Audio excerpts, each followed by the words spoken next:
আসসালামু আলাইকুম। আশা করি মহান আল্লাহ তাআলার অশেষ রহমতে ভালো আছেন।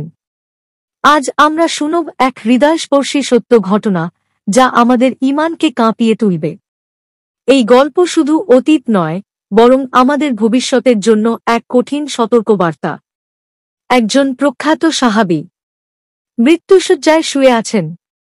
তার শরীর নিস্তেজ, দৃষ্টি ঝাপসা। ঠিক তখনই শয়তান তার সামনে আবির্ভূত হয় এবং শুরু হয় এক ভয়ানক খেলা। শয়তান সাহাবীর কানে কানে ফিসফিস করে বলে, তুমি জানো খ্রিস্টান ধর্মেই সঠিক, ইসলাম নয়। সাহাবী তখন মৃত্যুর প্রান্তে, কিন্তু ঈমান ছিল অটুট। তিনি জবাব দেন, তুই মিথ্যাবাদী। মৃত্যুর এই মুহূর্তেও তুই আমাকে ধোঁকা দিতে এসেছ। তখন শয়তান আবারও বলে, না না, আমি আজ সত্য বলছি।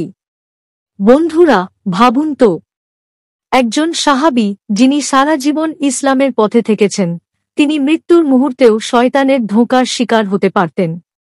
শয়তান জানে, যদি সে শেষ মুহূর্তে কাউকে ঈমান থেকে সরাতে পারে, তাহলে সব শেষ। এই ঘটনাটি আমাদের শেখায়, শয়তান তার সর্বশেষ চেষ্টাটাও করে যাবে যখন আমরা সবচেয়ে দুর্বল থাকব, মৃত্যুর সময়। সেই সাহাবী মৃত্যুর পূর্বে বলেছিলেন, আমি জীবনে কোনো নামাজ বাদ দেইনি। আমি আমার ঈমান রক্ষা করে মরতে চাই। এটাই ঈমানদার জীবনের বাস্তব ছবি। আমরা কি সেই প্রস্তুতি নিচ্ছি?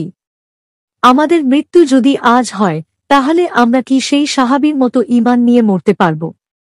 ভাই ও বোনেরা, এই গল্পটি আপনার হৃদয়ে লেগে থাকলে দয়া করে ভিডিওটি শেয়ার করুন আর চ্যানেলটি সাবস্ক্রাইব করে আমাদের সাথে থাকুন ইসলামিক জ্ঞানের আলো নিতে।